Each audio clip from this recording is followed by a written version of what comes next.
waftigii ballaarnayd uu hogaaminayay wasiirka wasaaradda arrimaha gudaha Soomaaliland ee ku sugnaa magaalada Caynaba sidoo kale waxa ay kormeer ku soo mareen garoonka weyn ee kubadda cagta ee Caynaba xarun cusub oo loo dhisayo wasaaradda xanaanada xoolaha iyo waliba xarunta dowladda hoose ee degmada Caynaba oo laga wado dayactir iyo dib u habeyn ballaaran waxaana goobahaasi kala duwan ee waftidu soo mareen warbixino kala duwan ka siiyay maayarka Caynaba iyo injineerka gacanta ku haya xarumahan cusub ee loo dhisayo wasaaradda xanaanada xoolaha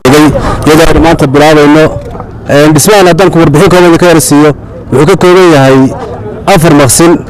iyo deyrkii waa 4 mitir isku weera waxa kale oo ku jira dayactirka ceelka taasina waxa ka dhaatay markuu wasiirku yimi xanaanada xoolaha kormeer ku yimi ee warkay baahida ka muuqata ceelka iyo burburka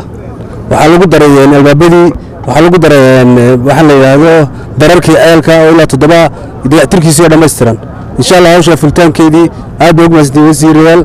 waxa runtii dowladda hoose aad iyo aad baan ugu faraxsanahay imaatinka noo timaadeen deynta iyo kurgalka gobolka Saraaraad ku soo marteen oo degmo ahaan waxaan noqonay marka meel dakhli ka soo galo marka wasiirka arrimaha gudaha dad joogto waxaan ka codsanaynaa in kababkana qaabkooda wax laga bedelo kabkana loo kordhiyo oo aan la isugu qaban meeluna ka wada dhismay ragii GLBG-ga haystay dhulka dhismay hadeerin laga dhigo dhulka la jaxay laga soo raro loo badiyo degmooyinka hadeer wili ay ka sii muuqata saboolnimadu maanta booqashada nagu timaadeen xarunta wasaaradda xanaanada xoolaha waan bilaabayna dhismaheedii hadda oo ninka Brian bilaabi doono mashruucaas oo madaxweynuhu sanadkan 2015 bilowgiisa uu dhagax dhigay maanta uu fuliyay wasiirka xanaanada xoolaha mudane Cumar Sheekh oo nagu yimi socdaal halkan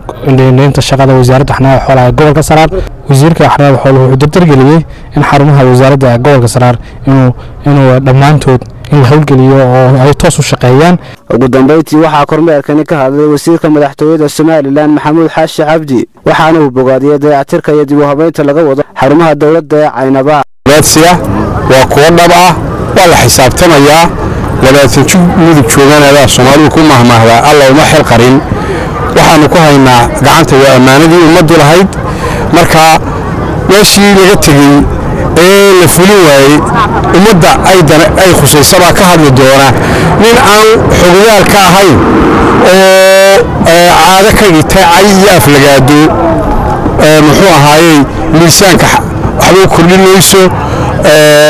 waxay noqonaysaa balanid isaga miisaankiisa xasanaadka wax ka qaata ayay noqon doontaa ummaddu inay nala xisaabtantaan raali ka nahay ummadda aanu meelo dhagaxyo u dhignay kaga baxnay ballamahana xaq waxay leeyihiin inay qabsadaan welina nama soo marin ummadna taalkaas dhigteen oo waa ilowdeen Salabaan Cilmi Saciid fogaan aragga xorta Star TV Caynaba.